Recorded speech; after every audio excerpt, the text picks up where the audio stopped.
Hey guys, this is Eric, and before this episode starts, I want to announce that we here at Punchboard Pagoda will be fundraising for Tap Cancer Out, a jiu-jitsu-based charity raising money for cancer organizations as part of the 2025 Global Grappling Day. Our fundraising page for this event can be found in the show notes for this episode, as well as over on our website. If you can help us raise funds, that'd be awesome and greatly appreciated.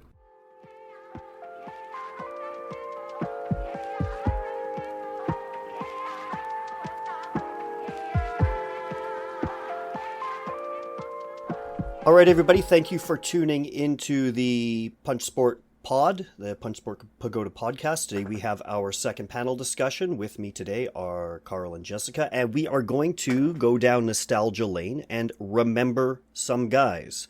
Say hi, everyone. Hi, everyone. Hi, everyone. I apologize for the last podcast where my microphone sounded like an earthquake all of the time. Well, that's okay. We'll make up for it today.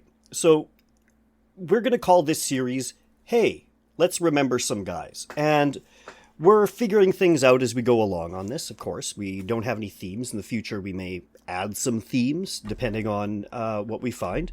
And we have, we're going to go in ascending depth of cut. Right now, we don't know who our other, I don't know who Jessica and Carl have picked for their fighters today. But I'm going to go first because I have the shallowest cut, and we'll see how much blood we can get on the floor by the end. Well, my fighter is probably the one that has the longest high-level tenure in MMA. He has a 20-7 record overall, and his UFC record was 11-6, 5 subs, 2 knockouts. And I picked him because if you had told me in 2013 when he retired, because he fought in the UFC from 2006 to 2013. His numbered events were UFC 68 to UFC 154. If you told me that nobody would know who this guy is in 2025, I wouldn't have believed you. But in the late 2000s, early teens, Martin Kampmann was actually a really big name. And I was walking my dog the other day, and I was thinking, hey, I remember Martin Kampmann. And so that's why I'd like to remember him today. So if you're not familiar with Martin Kampmann, he is a Danish kickboxer. He trained out of Extreme Couture for the most part. And he's a guy who was always just on the cusp of the higher level in the UFC. I'd say that his equivalent today would be Rob Font or Calvin Kadar, who are pretty solid. They're pretty solid hands, but really we mostly are looking at, damn, those guys are good, but that guy who beat them up, that means that other guy is really good.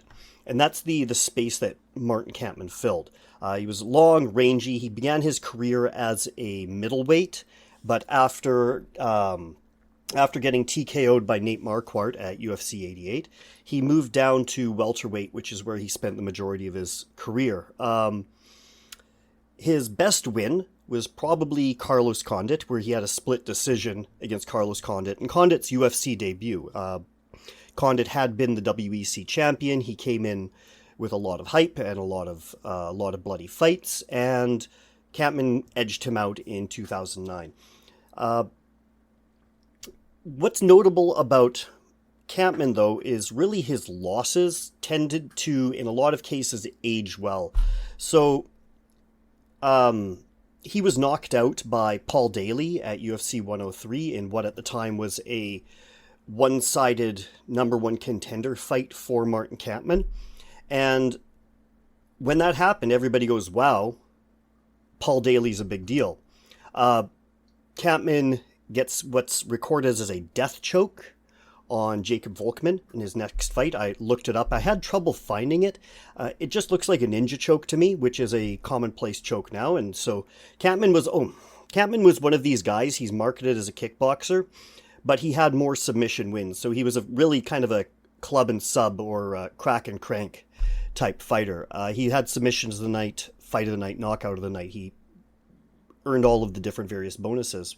Jacob Volkmann was a very annoying fighter. Martin Kampmann takes him out with the death choke, and win over Paulo Thiago, who was another surging kind of contender figure at the time, put Kampman as Jake Shields' UFC debut. And this was the pattern that Kampman tended to be in for the rest of his career, was when they needed somebody to have a tough test in their promotional debut, a showcase that they could win, but would legitimize them in some way, Kampman would be the guy that the UFC went to. His other major, I'd say, career notable moment was his 2011 decision loss to Diego Sanchez, which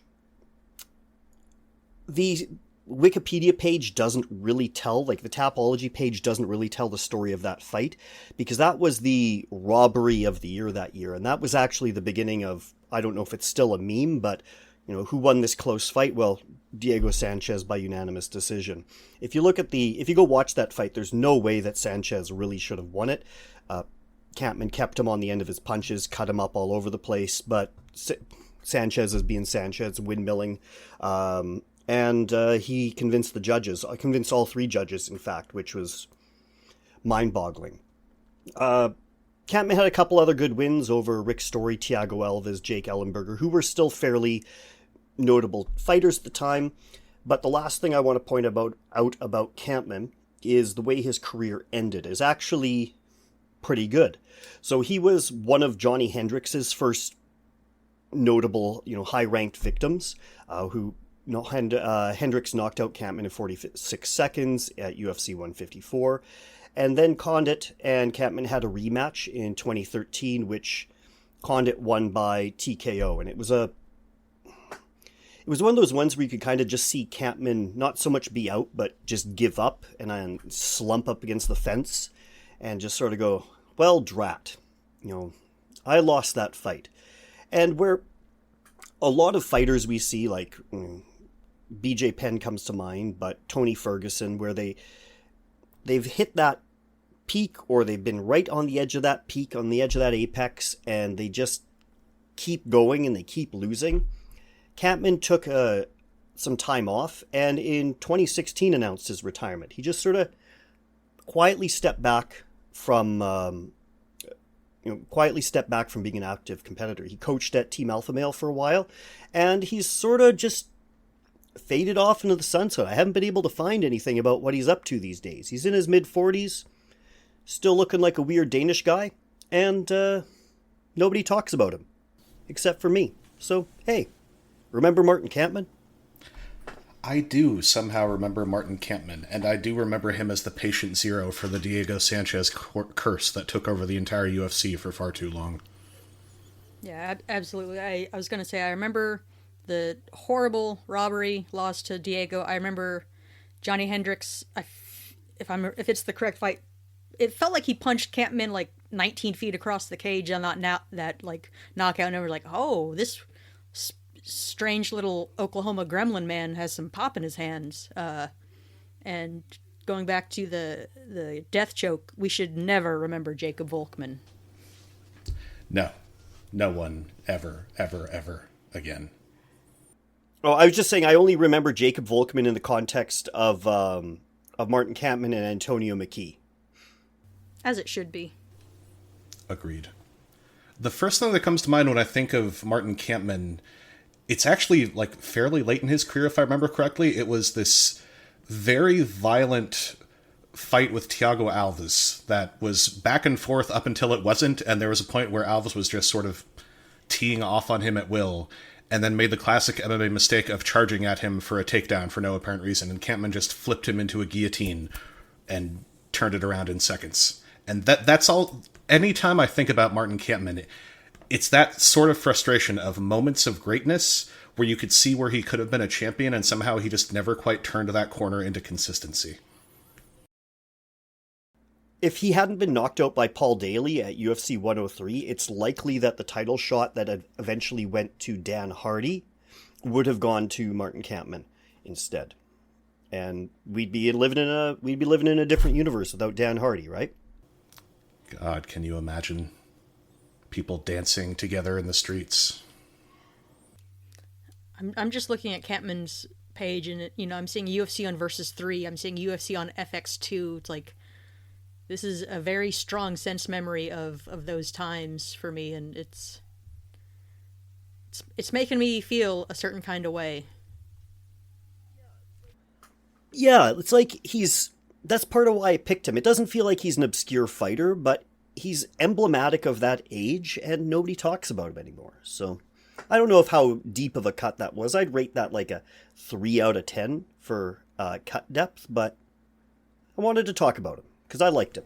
No, absolutely. I feel like part of the issue is like he himself was not an unnotable fighter, but like as Jess just pointed out, it's that transitional fossil age of the UFC we don't really talk about anymore, because everyone remembers, the Spike TV ultra masculine Ultimate Fighter boom, and everyone remembers the, fully established mainstream here are shitty uniforms boom. But there was that period of time where they were attempting to really break mainstream and break respectability, and that was the FX, the Versus, the first, terribly cursed Fox cards. And those have just sort of been lost to the waves. Yeah. And I just was something I should have counted before, but in his 17 UFC fights, 8 of them were against champions or title contenders. Like, eventual or previous title contenders, which is, like, outside of, like, Randy Couture, how many fighters have that, or the guys who are champions for a long time, how many people have fought at that level for that long? No, it's very true. Like, there was that ultra-competitive period of welterweight where you had the John Fitches and the Martin Campmans and the Rick Stories, which is another one of those guys we could remember, who were just this angry punching WrestleMan whose body is just made of rectangles. Oh, I love Rick's Story. I fucking love Rick's Story.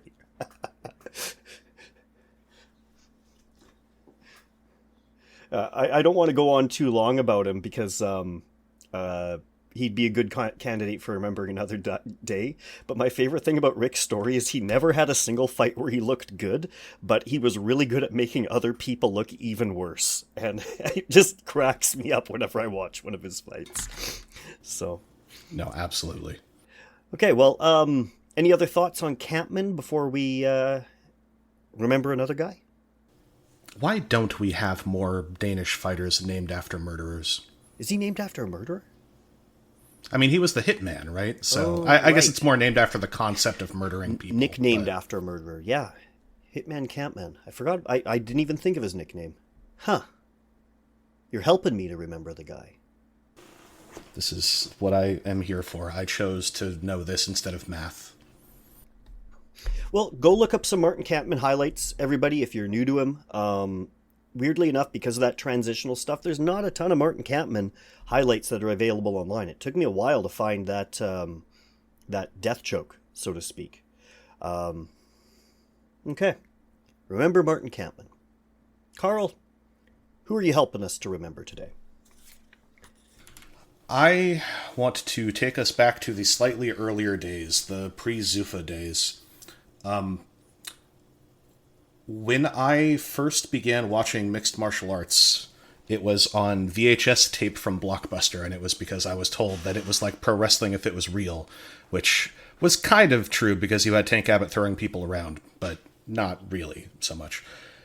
The thing that was... You had a paucity of fighters who were actually good at doing things other than fighting. Everyone was expected to know how to do one thing, and if you could do 1.5 things, you could probably be a world champion. You could be a Vitor Belfort, and you could box, and you could also kind of do jiu-jitsu. That was plenty. But you had so few people who were actually fully well-rounded, and one of those first guys, and I remember seeing, not on UFC broadcasts, but on those really terrible infomercials that would, like, there would be advertisements for Super Brawl tapes on television. And one of those guys that you could see was named Philip Miller. And Philip Miller, he's one of the only fighters in the history of mixed martial arts to actually make it to the big leagues, or the big leagues at the standard of the time. He fought in the UFC twice, and he retired undefeated. No one ever beat him. He stopped at 16-0. And you go back and you watch the footage of him, and you're at these King of the Cage events, with these people who look like throwbacks from the late 90s. To be clear, I think his first fight was the year 2000, I believe. He only fought for 3-4 years. And he's side by side with people who are throwing giant haymakers, and they've clearly never taken a wrestling class in their life, and they're lucky if they know what a headlock is, let alone a guillotine choke. And Philip Miller is out here throwing jabs and boxing combinations. He has a fight with Shungo Oyama where he does a floating chancery takedown, which I still haven't seen anyone else do at any point in the last 30 years of MMA. Just this exceptionally talented, very tough, well-rounded dude who was fully ahead of the time in terms of the way he mixed the martial arts back when people still didn't know what mixed martial arts as a term meant. And on the topic of being ahead of his time, he fights and fights and fights and gets well known enough to get called up to the UFC. And he fights Mark Weir and he fights James Zekic, which I don't know that they would even qualify for a remember these guys kind of conversation. But at the time, they were two of the highest ranked fighters from England, and he just sock puppeted them, essentially. And then he ran into this issue where the UFC wanted him to fight Phil Baroni, who was one of the biggest stars in the sport. And he asks them, what's Phil Baroni making? And they say he's making about $40,000 to $60,000 a fight. And he asks them, what are you offering me? And they say, we're going to give you a raise to $8K to show and $8K if you win. And he says, I am giving people head trauma and receiving head trauma. What am I doing with my life? And he doesn't quite want to quit yet. He goes back to the regional scene. He has one more fight, and it is this brutal bloodbath of a fight where he is just punching a man over and over and over and over, beating him senseless. No one anyone will ever remember again. No one who will ever rise to any prominence in the sport again. Just yet another regional fighter. I believe he was only like 4-0. And Philip Miller goes backstage and says, this is the dumbest thing that I could possibly be doing. There's no future in this. There's no hope in this. I need to go do something else with my life. He retires from the sport undefeated, one of the top-ranked middleweights before the rankings existed. He's only 24 years old. And that was in 2003. 2 more years, he probably... There's a very realistic chance he's the middleweight champion of the UFC at the time of the Tough Boom. There's a realistic chance he's one of the faces of the company. Rich Franklin didn't even fight in the UFC until Philip Miller had already retired. And he was the champion by then. You could have had Philip Miller as one of the first tough guys. And he got out just before it could have happened. And as much as I would like to say that I really support his choices and I support being so ahead of your time as a mixed martial artist, that you're ahead of not putting up with the UFC's bullshit the way that fighters still do somehow so many decades later, he retired to become a cop with the LAPD, so fuck him. Fair enough. I've heard of him as a, great what if of MMA, whether it was, just wait out UFC or, a nascent pride calls him at some point, but I've never gotten around to actually watching his fights. I just knew he was, the big undefeated guy that, rode off into the sunset. And, you didn't have anyone like that until my personal hero, Cole Conrad, many years later. Yeah, I know I've seen him fight because I've watched every numbered UFC event up to something like 65 or 70, like consecutively. Like I did that as a sequence, so I know I've watched it. I don't remember his fights, but I do remember, I think I read a Sherdog article about him in like 2007 where they're like, rumor mongering that he's going to come back. Save us, Philip Miller. But that was just before Anderson Silva started to take off. So, yeah, as good as he was, I mean, well, you know what? I don't know. I say maybe he wouldn't have been able to deal with the Anderson Silvas of the world, but Travis Lutter almost did once upon a time, so anything's possible. And as far as pride goes, that floating headlock chancery takeover that I talked about, he hit it on Shungo Oyama, who was one of the first Pride stars, one of their first real big punching knockout artists, and he destroyed him completely and utterly. You could have really seen a Philip Miller run in Pride the same way you saw like an Alex Stiebling. So the other thing that stands out to me about Philip Miller's record is we have 2 Jake Shields opponents so far, is what we've remembered. So he fought Jake Shields in his second fight and got a decision over him in IFC Warriors Challenge 9. Yep. Ironically, I had that as my second note on my text file, and I lowered my boom arm so it's right in front of it, and I forgot about that, so thank you. But yeah, him, also Brian Foster, who is a future UFC veteran. No, that's a different... I looked that up. That's a different Brian Foster. Oh, this is what I get for not clicking through. How dare I? Yeah. Well, I just... Unless... Yeah, I scrolled down, because there's like 3 or 4 Brian Fosters. This is the one who fought in King of the Cage, and I actually remember watching one of his fights on... in a bar. Oh, Brian Foster beat my boy Joe Dirksen. Huh, how about that? Well, that should be illegal. No one beats Joe Dirksen. Yeah, it should be illegal. Oh, no, sorry, he lost to Joe Dirksen. That's how it should go. Okay, that's right. Never mind. Everything's fine We're on now. the correct timeline. Yeah. Okay, good. I will also say I looked up Philip Miller to see if there was literally anything else that I could find about his future post-LAPD, and all I found were 2 records of excessive force complaints, so... I thought you were going to say you found the guy who did all those movies with the what's his name, Lord and Miller. I don't know if I can follow you on this reference, tragically. Maybe it's Phil Lord and something Miller. Oh, sorry, I'm thinking of Last Man on Earth, the Will Forte show. They named him Phil Miller. That's what it is. Yeah, never mind. Oh, okay, God. I missed the last season of that show, and it's on one of the many, many lists I have of things to go back to. Yeah, it's Phil Lord and Chris Miller, and the character was Phil Miller as a reference to the 2 directors. So that's what it is. Yeah, when you were starting discussing renting VHSs from Blockbuster, were there VHSs in the UFC 38, UFC 40 era? I don't believe so, no. I think by that point they had shifted to DVD. Although, to be fair... I guess I can't say I went looking. The last DVD that I remember buying for the UFC was Couture-Liddell. The final Couture-Liddell match.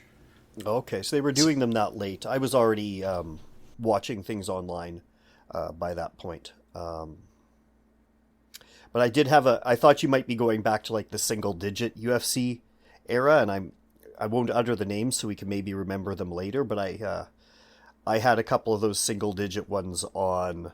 I had the most notorious single-digit UFC on VHS, and I watched that so many times. Classic. It would have been a big raise to take those guys up to 8-8. It would. It would have been fun to see, and also incredibly bloody. I know that this will be lost on all but 1% of our listeners who shared our terrible forum pasts that brought this podcast to bear. But I mentioned in the Tank Abbott Invitational tournament that we ran on said forums, the first MMA fight that I ever saw in its entirety was Tank Abbott versus John Matua. And it radically did not prepare me for the technical future of the sport. That was... Mantua was the guy who was the Hawaiian who had like the Hawaiian art of bone breaking as his style, right? I believe so, yeah. He had a fake martial arts style. He was very large. He fought in a shirt and kind of overly loose pants, and he got brutally knocked out in, I think, 18 seconds.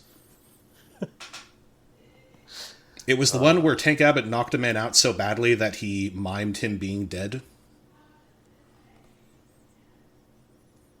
Who won that tournament? Like our tournament. Our tournament, there was a large fight over if it would be Tank Abbott himself or Derek Lewis. And Derek Lewis wound up winning, which was very controversial because it sparked a lot of discussion about if a Tank Abbott can be a good person, as Derek Lewis appears to be relative to the values of mixed martial arts. Right. Okay. But I think people wanted to root for a good Tank Abbott. Oh, look at that. Speaking of those early UFCs, too, I just noticed that Philip Miller also fought John Herrera, who was the one who Gary Goodridge elbowed in the crucifix. And they showed the clip in the Foxcatcher movie. Yeah, one of the first real viral knockouts in the UFC. Yeah. So, yeah, Philip Miller's kind of weaving around all of these really famous, really notable people, and it's like he's this undefeated phantom lurking in the background of the early history of the sport. No, it's true. All of the kingdoms he could have had if he had not chosen to handcuff people instead. Anyhow. Well, Jessica, who do you have for us? I guess. Okay, so my guy who I am remembering, he got his start in the Zuffa banner, which I do not have strong memories of this, but apparently it happened in 2010 on Tough Season 12. Carl, if you want to say your line, or if you feel exasperated. Jesus Christ. He lost a decision to Michael Johnson and progressed no further, and then he went right back to the regional scene. I'm talking about Pablo the Scarecrow Garza out of North Dakota, a gangly, Slenderman-esque 6'3" or something, 6'1", still way too much featherweight. I remember him for back-to-back, it was a flying knee on the, I think, 4'2" Fredson Paixão, and then a flying triangle on Yves Jabouin. And I was like, this guy rules. How could he not be the best fighter ever? He's tall, he's lanky, he does great clinch knees, he does flying knees, he does flying triangles, like, he's the best. And then Dustin Poirier choked him out, and then Diego Brandao choked him out, and he basically retired at like the age of 30. His last fight in the UFC was 2013. That was his last fight, period. I have not seen anything else from him on Tapology or Sherdog or anything. He burned bright, but burned briefly in my heart. And, just if you get a chance, go look up the Fredson Paixão flying knee knockout. It is a horrifying sound of kneecap meeting face in just horribly violent fashion. It's loud and gnarly, and it's a rough one. But, I mean, it's kind of why we watch this bizarre sport at times, is to see people knocked out horribly. For a moment, when you brought up it being Tough 12, I had this sudden shaking fear that you were going to say Jonathan Brookins, and I was going to realize that Tough Champions could actually be guys we have to remember now, and I feel very, very old. And then instead you switched to Pablo Garza, and I'm like, oh god, that makes me feel even older. I was thinking the same thing. I thought we were going to be remembering Jonathan Brookins, but forget Jonathan Brookins. Let's remember Pablo Garza. So, yeah, he's only 42. I find it funny that I pulled up his Wikipedia page to see if there was post-UFC, and so he moved to Norway, and he expected to get, like, offers from European MMA promotions, and they just didn't. Which, I don't know, sensible chuckle, I guess. Something was making me think about Pablo Garza again recently, because I was looking at, like, North Dakota MMA for personal reasons, and his name was on the list, and I was like, oh, I didn't know he was from North Dakota, or was training out of Fargo, I guess, at the time. Yeah, so I was thinking about him, the Scarecrow. Good pick. I remember there being that brief period of time, it like the post WEC into the UFC merger, where you suddenly had guys like, oh god, him, Corey Hart. Oh, how am I forgetting the beef jerky man, the bantamweight, George Roop. You just had this sudden run of really tall, really terrifyingly thin men who just existed. They popped into existence, and we had gotten so used to having the lighter weight classes be these short tank-like guys like Hermes Franca and Sean Shirk. Then it's like, no, here is a 6'3" man. He is taller than almost every welterweight in the company, and he is going to knee this tiny man in the face. Yeah, among body styles, the gangly violence monster might be my favorite. I mean, I love a meaty cube. We all love a meaty cube, but I don't know, a really, like, especially at the lower weight classes, a gangly violence monster, I know he's not great, but, a Sean Woodson today, someone who just shouldn't be at the weight class he's at, but is gonna do it anyway. Some of the gangly guys are, they look skinny, but some of the gangly guys look pointy. And Pablo Garza looked pointy.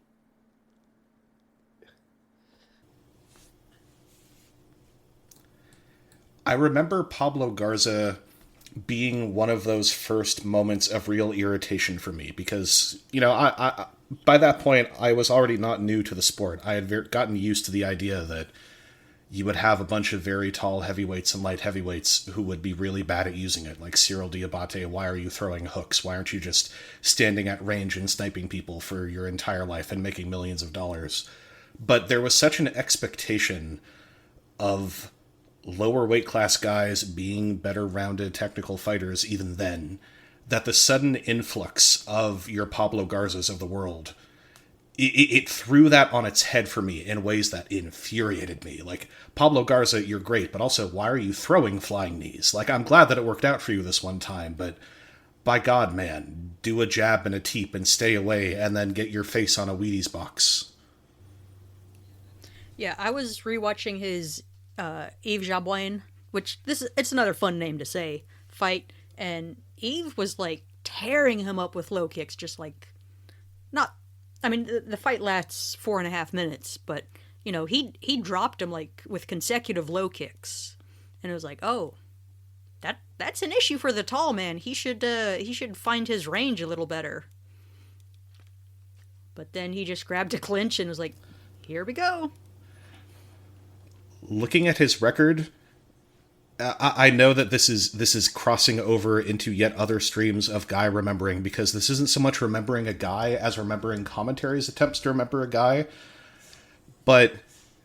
And I still, to this day, have no idea if this is the correct pronunciation or just one of the 8 permutations of his name that Mike Goldberg used to say, but Tietran Zhang, one of the first Chinese fighters in UFC history, maybe the first, I honestly don't remember. And the mighty struggle that Goldberg had to figure out how to correctly pronounce the entirety of that name. Well, and it's funny that Zhang's only win in the UFC was Jason Reinhart, who almost got DQ'd from a fight for using like canned hair because he was worried about his bald spot being on pay-per-view, and this might have been the fight where that happened. And but somehow, his only UFC win was against Reinhardt there. Spray hair from a can, and I can cite a source. I mean, what do the rules have against bald men being insecure exactly? Like, we got to get on the spray hair guys. Like, you don't have bigger problems. You got to almost take a man's fight away just because he's afraid that people are going to see the shine off the top of his head as he's being guillotined.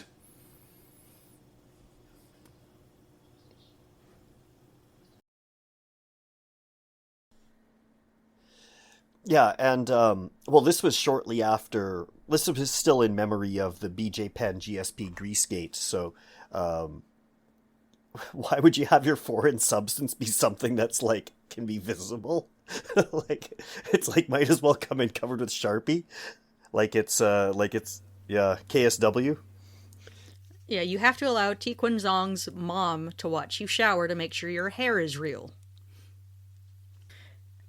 As opposed to an exasperated, no, she's not a doppelganger replaced by the CIA. She is still your mother, BJ.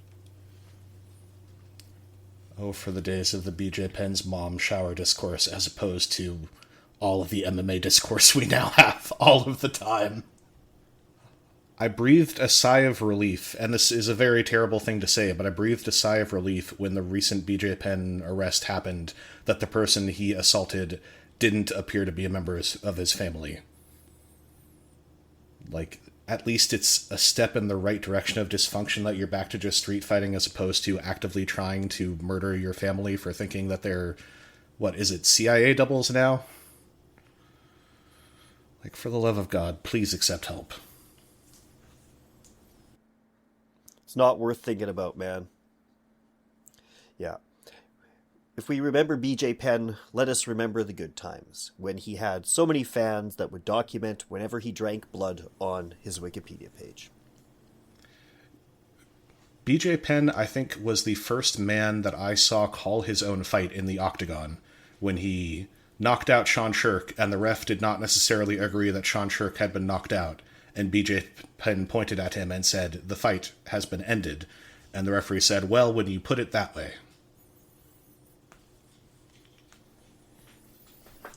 All right, well, I think we can call it right there. We've had 3 guys successfully remembered, and quite a few other guys who have come into the discussions. If any of you listeners would like to remember these guys as well, you can find us on Blue Sky. What's our Blue Sky again? I believe it's Fight Island at Blue Sky. Okay, so if you want to help remember some of these guys, or if you have any other facts about any of these fighters, you can add us on Blue Sky at fightisland.bsky.social. I'm giving updates on my furniture restoration at weekendwarrior.bsky.social. I am forever lost in the minds of the UFC Apex doing weekly previews at punchsport.report on Blue Sky. And I'm shitposting through the horrors at legkicktko.bluesky.social. Also, I feel a need to note that despite our titling of this, we are doing the gender-neutral remembering of guys. If you would like to talk about Megumi Fuji, we are absolutely open to that. Oh, yeah. Megumi Fuji is totally a guy. Totally a guy to remember. Okay. Good night, all. Thanks for listening.